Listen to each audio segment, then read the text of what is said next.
사무엘서 말씀 공부가 끝나가고 있습니다. 남은 사무엘하 21, 24장 말씀을 이제 이번 주와 다음 주에 배우게 되면은 사무엘서 공부를 마치게 됩니다. 스토리가 나오기 때문에 즐겁게 공부할 수도 있었지만 또 어려운 구약의 말씀을 길게 공부한다는 것이 또 쉽지 않았던 그런 점도 있지 않았을까 싶습니다. 남은 말씀을 보면 모두 6개의 이야기가 나옵니다. 21, 2장에 3개, 23, 4장에 3개가 나옵니다. 내용을 이렇게 파악해보면 이제 다윗 시대의 3년 기근 이야기가 나오고 또 다윗의 용서 이야기가 나오고 다윗의 노래 시편이 나오고 또 22장부터 보면은 다윗의 노래가 먼저 나오고 다윗의 용사의 이야기가 좀 길게 나오고 또 3일 동안의 전염병 이야기가 나오는 것을 볼 수가 있습니다. 미술에서 말하는 완전한 데칼코마니는 아니지만 이야기가 주제상으로 보면은 데칼코마니를 이루고 있구나 하는 것을 알 수가 있습니다. 이 이야기들은 이제 시대의 흐름과는 상관이 없이 다윗을 통해서 하나님이 우리에게 말씀해 주시고자 하시는 것을 조금 더 말씀해 주시기 위해서 부록으로 이제 에피소드들로 이제 구성해 놓은 것을 알 수 있습니다. 하나님께서 이런 다윗의 몇 가지 에피소드를 통해서 우리에게 결론적으로 알게 하시려는 것이 있기 때문일 것입니다. 오늘은 이제 그것이 무엇인가 그 절반을 저와 함께 배우면서 은혜 받게 되기를 기도합니다. 오늘 본문에 나오는 첫 번째 이야기는 다윗 시대에 해를 거듭하여 3년 기근이 있었던 이야기가 나옵니다. 말이 쉬워서 3년 기근이지 3년 기근을 현실로 겪는 것은 쉽지가 않을 것입니다. 우리가 한 3년 정도의 코로나 그런 팬데믹을 겪었을 때도 힘든 사람들이 얼마나 많았습니까? 3년 기근이면 그 시대에는 사실 다 죽을 수밖에 없는 재난이라고 할 수 있습니다. 그 시대에는 한 해 농사를 지어야 다음 한 해 그 양식을 먹고 살 수가 있습니다. 예고 없이 한 해의 기근이 닥쳐 곡식을 거둘 수 없으면 다음에 먹을 양식이 없어지게 됩니다. 그야말로 촉은 목피로 버티며 살아남아야 합니다. 그런데 해를 거듭하여 3년 기근이 계속되면 사실 많은 사람들이 굶어 죽을 수밖에 없을 것입니다. 특별히 가난한 사람들은 더욱더 그랬을 것입니다.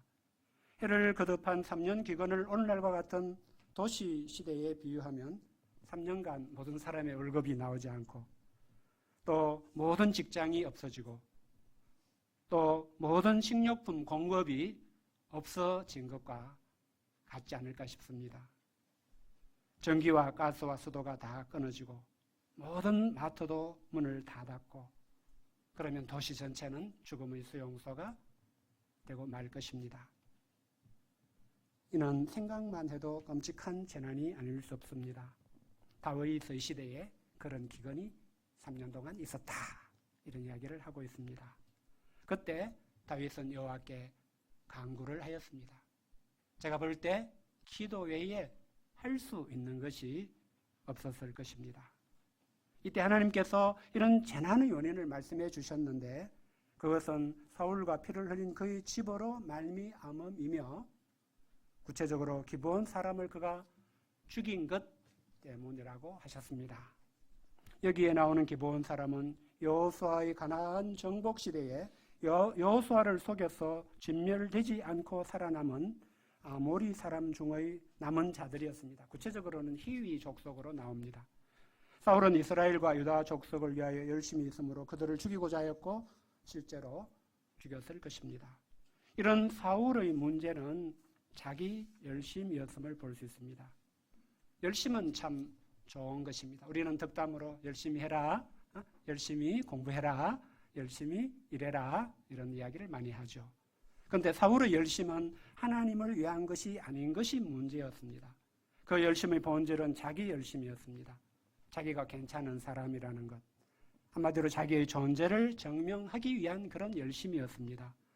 그는 이런 자기 열심 때문에 무엇인가를 항상 하지만 결과적으로는 살았을 때에도 다른 사람을 해쳤고 죽은 이후에도 온 이스라엘이 3년 기근이라는 재난을 겪게 한 것을 볼 수 있습니다. 누구보다 다윗은 그런 사울로 인해 많은 고통과 어려움을 겪었습니다. 그는 사울이 살았을 때만이 아니라 그가 죽은 후인 지금도 그가 원인이 된 국가적 재난을 감당하고 해결하지 않으면 안 된 것을 볼 수 있습니다. 다윗은 이런 재난을 극복하기 위해서 기브온 사람들이 원한을 풀어야 함을 알게 되었습니다.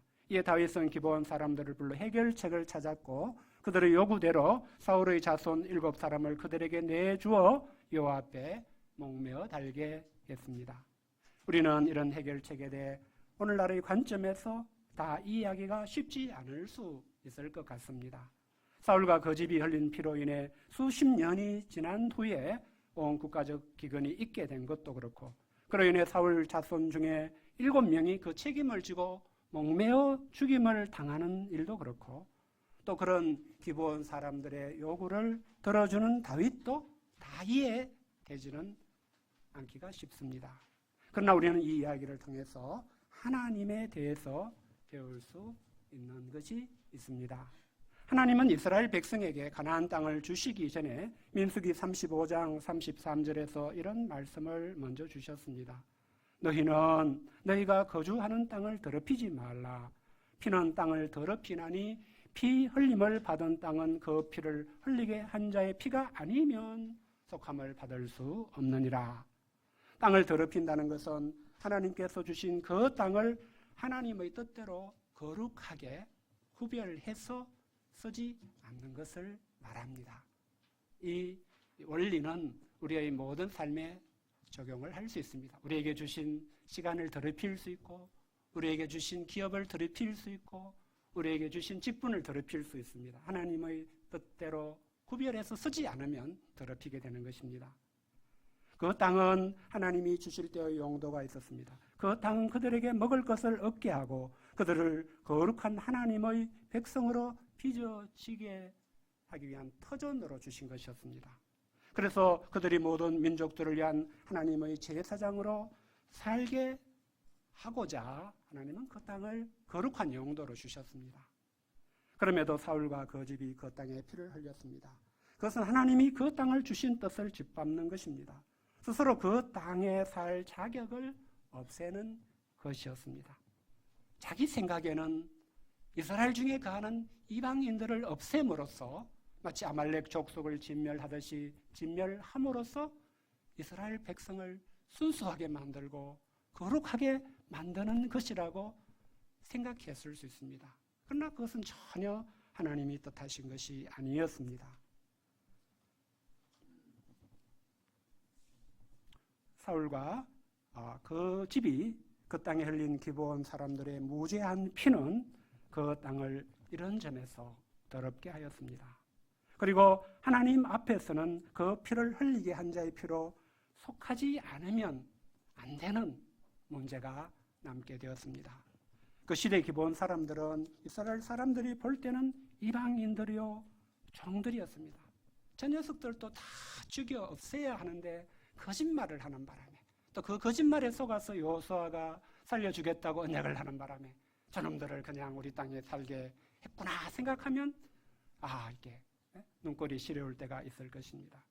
이런 그들은 왕이 나서서 보호해 주지 않으면 오히려 왕이 국가의 권력으로 죽이고자 하면 그대로 당할 수밖에 없고 당해도 어디 하소연할 데가 없게 됩니다. 이런 그들은 오직 하나님께 호소할 수밖에 없게 됩니다. 다윗 시대에 닥친 그 땅의 3년 기근은 하나님이 이런 그들의 호소를 들으시고 하나님의 때가 될 때 움직이신 것이었습니다. 하나님의 이런 죄에 대한 처분은 때로 이 일처럼 더디게 보일 수 있습니다. 전도서 8장 11절은 악한 일에 관한 징벌이 속히 실행되지 아니하므로 인생들이 악을 행하는 데 마음이 담대하도다라고 말씀하고 있습니다. 우리는 이 시대를 살면서도 인생들이 악을 행하는 데 얼마나 마음이 담대한지 늘 언론 지상을 통해서 보고 있습니다. 그러나 다윗 시대의 3년 기근은 이런 세상을 보는 하나님의 뜻을 우리에게 가르쳐 줍니다. 3년 기근이 말하는 대로 하나님의 심판은 더디게 보여도 때가 되면 반드시 있을 것임을 가르쳐 줍니다. 설령 이 땅에서 하나님의 공의의 심판이 이루어지지 않은 것처럼 보일지라도 하나님은 결코 잊지 않으시고 결코 없던 일로 넘어가지 않으시고 최후의 심판으로 공의를 이루십니다. 그러므로 우리는 이 하나님을 알고 경외함으로 살 수 있어야 하는 것입니다. 악인들이 악을 행하는 데서 담대한 것을 봐도 하나님의 심판을 있기 때문에 그들처럼 악을 행하지 않을 수 있어야 하는 것입니다. 이 땅의 죄를 속하게 하시려는 하나님의 뜻을 찾고 반응하는 다윗의 자리로 나아가야 하는 것입니다. 그런데 이 이야기는 이것이 끝은 아닙니다. 이 일로 두 아들을 잃은 어머니 리스바가 굵은 배를 가져다가 바위 위에 펴고 그 시체를 지키기 시작했습니다.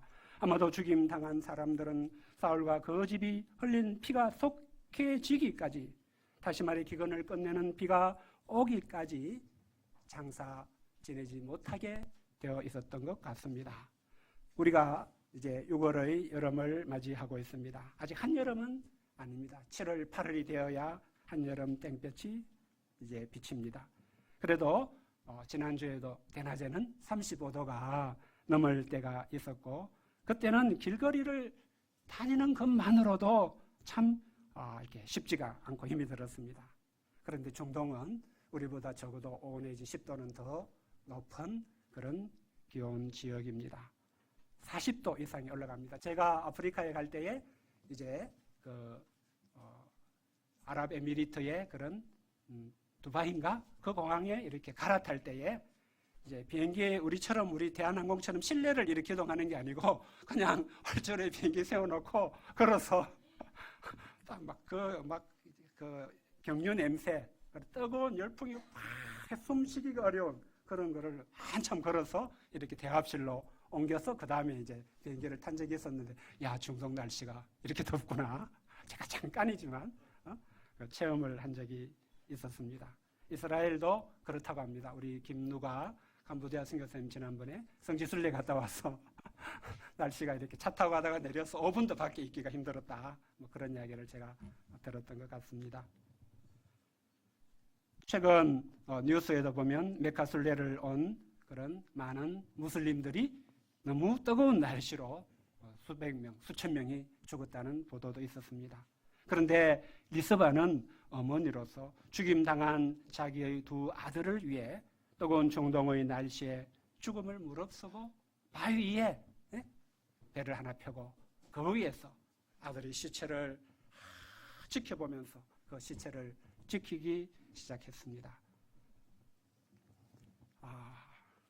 하늘에서 비가 쏟아지기까지, 기근을 끝내는 비가 내리기까지, 자기 아들들의 죽음이 헛되지 않아서 그들의 생명의 희생이 하늘에 연락되기까지 그는 죽음을 무릅쓰고 아들의 시체를 지켰습니다.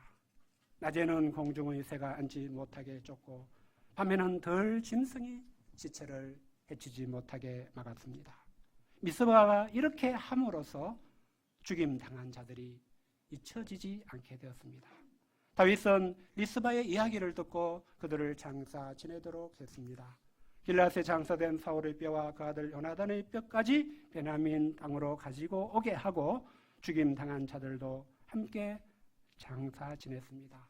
다윗을 보면은 그 더럽혀진 그 땅을 깨끗하게 하는 정의를, 하나님의 뜻을 따라 행하면서도 동시에 한 어머니 리스바의 그런 어머니의 심정을 배우며 죽임당한 자들을 존중하는 일도 병행한 것을 볼 수 있습니다.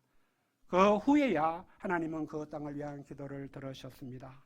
이는 그들의 죽음이 그 땅의 죄를 속하는 죽음이 되었고 그 땅에 기근이 끝나는 비가 내렸음을 뜻하는 것일 것입니다. 우리는 죽임 당한 7명을 생각할 때 그들은 그 상황이 얼마나 힘들었을까 싶고 그들의 어머니나 가족들의 고통은 어떠했을까 싶어 마음이 안타까울 수 있습니다. 실로 말로 형용할 수 없는 고통이 그들의 몫이었을 것입니다. 한때 그들은 사울의 왕자였고 왕족이었습니다. 외갓집이 임금님이었습니다. 그로 인해 혜택과 유익도 누렸을 것입니다. 그러나 앞날을 알 수 없는 인생의 한계가 그들을 찾아왔습니다. 그들은 전 국가적 기근의 재난 앞에서 그 원인이 된 사울과 그 집이 흘린 피를 속하는 희생 제물이 되어야 했습니다. 그들이 그들에게 닥친 운명을 어떤 심정으로 받아들였을지 우리는 알기 어렵습니다. 그러나 우리는 이를 통해서도 하나님이 하신 일을 생각하게 됩니다. 하나님은 택하신 자기 백성들의 죄를 속하기 위하여 하나님의 독생자 예수님을 십자가에 내어주시고 죽임 당하게 하신 아버지이십니다. 하나님은 그렇게 죽임당한 7명의 사람들, 그들의 어머니 리스바의 고통을 잘 아실 것을 깨닫습니다. 누구보다도 예수님은 그들의 죽음의 의미를 잘 아실 것입니다. 그렇게 그들의 영혼을 주님의 십자가에 참여한 자들로 여기시며 품어주실 것을 깨닫게 됩니다. 우리는 다른 이들의 죄를 감당해야 하는 억울하고 힘든 고통을 겪을 때가 있습니다. 내 잘못이 아닌데 다른 누군가의 잘못으로 내가 고통을 겪을 때가 있을 것입니다. 그때 우리는 예수님을 십자가에 내어주신 하나님을 바라볼 수 있으면 좋겠습니다. 무엇보다 죄 없으신 분이심에도 우리의 죄를 대신 담당하신 십자가의 예수님을 바라볼 수 있어야 하겠습니다. 이를 통해 우리의 영혼을 품어주시는 예수님의 위로를 경험하는 우리가 되기를 기도합니다. 21장 15절부터 22절에는 두 번째 이야기가 나옵니다. 그것은 다윗이 전쟁터에서 죽음의 위기를 만났을 때 그와 함께한 부하들이 다윗의 목숨을 구했다는 이야기입니다. 이 이야기는 간단히 넘어가고자 합니다. 이 이야기는 다윗이 혼자가 아니었고 다윗이 다윗으로 있을 수 있었던 것은 그와 함께하는 용사들이 있기 때문이었다. 이것을 이야기하는 것입니다. 앞에서 우리는 하나님께서 다윗과 함께 계심으로 다윗이 강성해졌음을 보았습니다.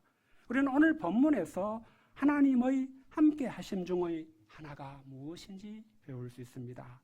이런 용사들이 다윗과 함께 하게 하신 것이 하나님이 우리와 함께 하시는 것임을 배울 수 있습니다. 하나님은 우리와 함께 하시며 우리를 축복하실 때도 이와 같이 일하심을 깨닫습니다.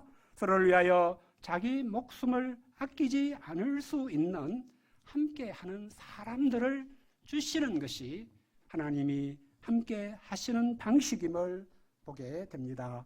그러므로 우리는 이런 하나님의 일하심을 알므로써 서로에게 어떤 사람이 될지 배울 수 있기를 바랍니다. 서로에게 주어진 하나님의 함께 하심의 그런 축복인 사람들이 될 수 있기를 기도합니다. 세 번째 이야기는 다윗이 구원의 날에 지은 하나님을 찬양하는 노래를 소개하는 것입니다. 이 노래는 시편 18편에도 그대로 수록이 되었습니다. 이 노래는 22장 1절에서 보듯이 하나님께서 다윗을 모든 원수의 손과 사울의 손에서 구원하신 그 날에 다윗이 지어 하나님께 아뢰는 것입니다. 이 시편은 분량이 51절이나 되는 다소 긴 노래입니다. 다윗은 자신이 경험한 하나님의 구원을 자신이 보고 겪었던 자연의 여러 현상들을 사용해 생생하게 묘사하면서 노래합니다. 짧지 않은 이런 시적 표현들을 이 시간에 예배 메시지로 다 설명하기에는 시간이 부족합니다. 그래서 간략히 이 시편의 주제만 소개하고자 합니다. 1절은 이 노래가 어떤 노래인지를 소개하는 표제입니다. 다음으로 2절부터 7절은 하나님은 자신의 구원자이신 것을 찬양하는 내용입니다. 이어서 하나님이 자신을 구원하기 위해 자기에게 어떤 모습으로 임하셨는지에 대해서 5절부터 16절까지 노래하고 하나님은 얼마나 신실하신 분이신지에 대해서 30절까지, 하나님은 얼마나 완벽하신지에 대해서 37절까지, 그리고 하나님은 얼마나 영광스러운 승리와 구원을 주시는 왕이신지에 대해서 46절까지, 그리고 마지막으로 이 하나님은 이스라엘 모두의 반석이 되신다는 것을 51절까지 노래하는 내용으로 되어 있습니다. 다윗이 한 이 노래를 한마디로 요약한다면 오늘 말씀의 제목과 같이 주의 이름을 찬양하리이다가 될 것입니다. 우리가 이 부분이 나와 있는 50절 요절 말씀을 다시 한번 읽어보겠습니다. 50절 시작. 이름으로 여호와여 내가 모든 민족 중에서 주께 감사하며 주의 이름을 찬양하리이다. 이름으로란 지금까지 말한 하나님에 대한 모든 것을 담는 표현입니다. 다윗에게 하나님은 구원자이시고 죽은 개와 같은 자신을 구원하기 위해 그 크신 하나님께서 큰 권세와 능력으로 임하신 분이십니다. 너무나 신실하시고 완전하신 분이시고 영광스러운 구원과 승리를 주신 분이시고 모든 자기 백성에게 반석이 되어주시는 분이십니다. 그래서 다윗은 내가 이 하나님께 어떻게 해야 되는가? 이것을 50절에서 말하고 있습니다. 내가 할 수 있는 것은 당신께 감사드리는 것밖에 없네요. 이렇게 이야기한 것입니다. 다윗이 아는 하나님은 여호와라는 이름에 다 담겨 있음을 봅니다. 여호와는 스스로 계시는 분이라는 뜻의 이름입니다. 오직 하나님만이 창조주이시다. 하나님의 모든 것은 피조물에 지나지 않는다라는 뜻이 담긴 이름입니다. 다윗은 이름으로 모든 민족 중에서 주께 감사하며 주의 이름을 찬양하리이다고 노래했습니다. 우리는 오늘 본문에 나오는 다윗의 이런 이야기를 통해서 하나님께서 우리에게 결론적으로 말씀해 주시는 것을 생각해 볼 수 있습니다. 그것은 모든 구원받은 하나님의 백성에게 하나님은 어떤 분이 되시는가 하는 것입니다. 인생의 모든 것을 통해서 하나님과 어떤 관계, 어떤 사이를 맺고 갖고 나가야 하는가 하는 것입니다. 하나님은 그것에 대해서는 다윗이 잘 말했어. 다윗이 말한 것이 정답이야. 이렇게 말씀하시는 듯합니다. 하나님은 우리에게도 다윗이 말한 대로 내가 지금도 당신께 감사드리고 있으며 앞으로도 영원히 감사드릴 분이 되신다고 고백드리는 그런 관계, 그런 사이를 우리 각자에게도 원하십니다. 하나님은 우리에게도 내가 지금 당신의 이름을 찬양드리고 있고 앞으로도 영원히 찬양드릴 분이 된다고 하는 그런 고백을 드리는, 하나님과 우리 사이가 그런 고백을 할 수 있는 그런 사이가 되는 것이, 사이가 되면 좋겠다고 하심을 깨닫습니다. 우리가 어떻게 늘 당신에게 감사해요. 나는 당신을 찬양해요. 당신에 대해서 난 모든 것을 좋게 말할 수밖에 없어요. 정말 눈에 콩깍지가 씌어도 단단히 쉬지 않으면, 빠져도 단단히 빠지고 미쳐도 단단히 미치지 않으면 이런 사이가 되기는 쉽지 않을 것입니다. 그래도 하나님은 다윗의 이야기의 부록에서 모든 사람이 그렇게 되기 쉽지 않은 거 알아. 그래도 마음만 먹으면 될 수 있어. 다윗 봐봐. 다윗은 그런 사이를 나와 가꾸었잖아.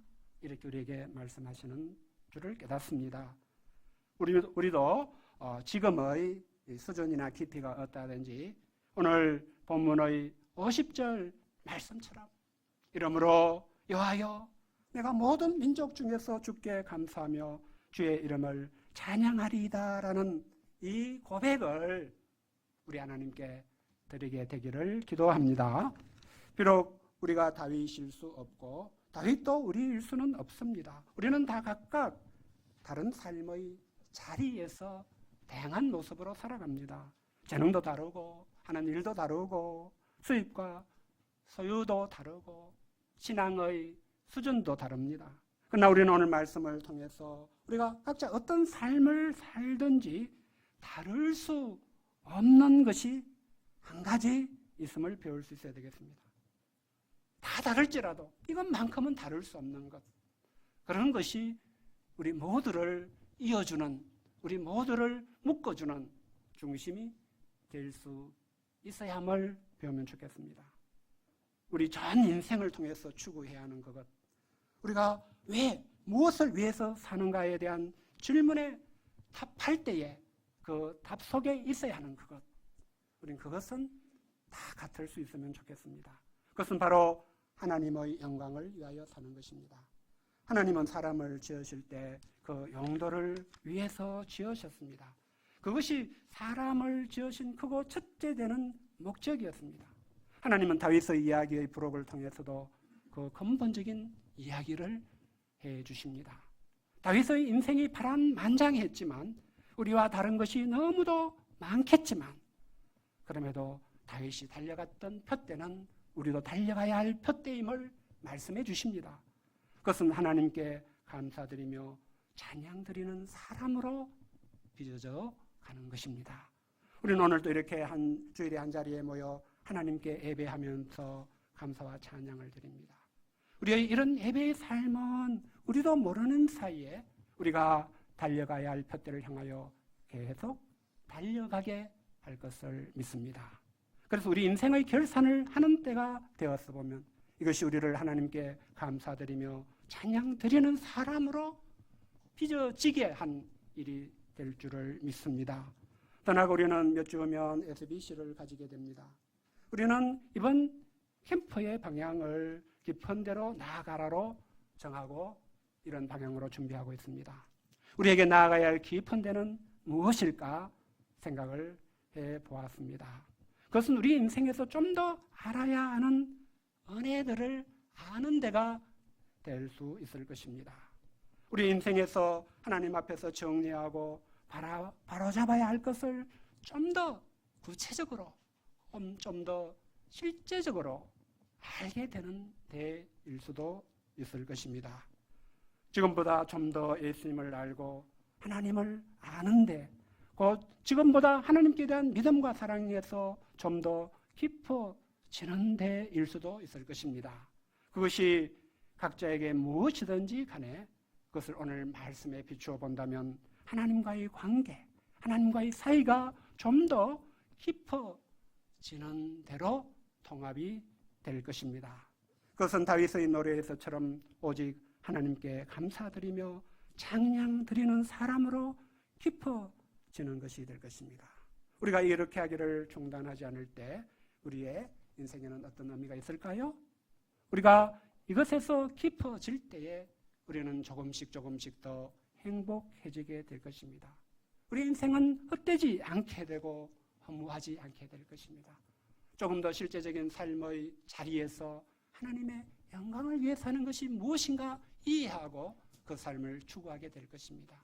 그런 삶의 결실은 우리가 지난번에 배운 바르실레의 삶의 모습으로 나타나게 될 수도 있을 것입니다. 우리는 그동안 사무엘서를 통해 다윗의 이야기를 많이 살펴보았습니다. 이를 통해 하나님은 어떤 분이신가 배우고자 했습니다. 하나님은 오늘 말씀의 다윗을 통해서도 우리에게 하나님이 어떤 분이 되어야 하는지 주목하게 해주셨습니다. 우리가 다 오늘 말씀에서 배운 대로 우리 전 인생을 통해서 하나님과의 관계를 배우고 가꾸게 될 수 있으면 좋겠습니다. 하나님께 감사드리며 찬양드리는 사람으로 빚어지기를 추구하는 우리가 되면 좋겠습니다. 이것은 다른 어떤 것을 위하는 인생보다 우리를 행복하게 하고 멋있게 하고 값진 인생을 살게 할 것입니다. 다른 모든 것은 한때뿐이요 썩고 더럽혀지고 쇠하여지는 것이 될지라도 이것만큼은 그렇지 않은 것, 영원한 것이 될 줄을 믿습니다. 이것은 반드시 우리의 영혼을 참되고 아름다운 것으로 충만하게 만들 것을 믿습니다. 이것은 우리를 죽음을 이기게 하고 심판을 이기게 하는 것이 될 것입니다. 하나님께서 오늘 다윗의 부록 이야기를 통해서 우리 모두에게 이런 인생의 추구, 인생의 방향을 체크하고 바로잡는 은혜 있게 해주시기를 간절히 기도합니다. 5절 말씀 읽고 기도하겠습니다. 네, 50절 시작. 이러므로 여호와여 내가 모든 민족 중에서 주께 감사하며 주의 이름을 찬양하리이다. 하나님 아버지, 다윗의 인생이 참으로 파란만장했지만 이런 다윗의 인생을 어떻게 이해해야 하는가 곤혹스럽고 알 수 없는 지점도 많이 있지만 오늘 말씀을 통해서 하나님은 그래도 다윗의 인생이 하나님을 알고 하나님께 감사드리며 하나님의 이름을 찬양드린 인생이었다. 다윗을 통해서 우리 하나님이 우리에게 어떤 분이 되시는지 알게 되면 좋겠다고 말씀해 주심을 깨닫고 감사합니다. 우리의 인생이 이런 다윗이 참 보여준 인생의 길, 하나님이 다윗을 통해서 그것이 옳구나, 그 길로 가면 좋겠구나 하시는 그 하나님의 이름을 찬양하는 그 길로 인도하여 주시옵시기를 간절히 기도합니다. 그래서 우리 모두가 하나님 앞에 참으로 하나님을 찬양하느라 늘 행복한 우리 되게 해주시기를 간절히 기도합니다. 예수님의 이름으로 기도하였습니다. 아멘.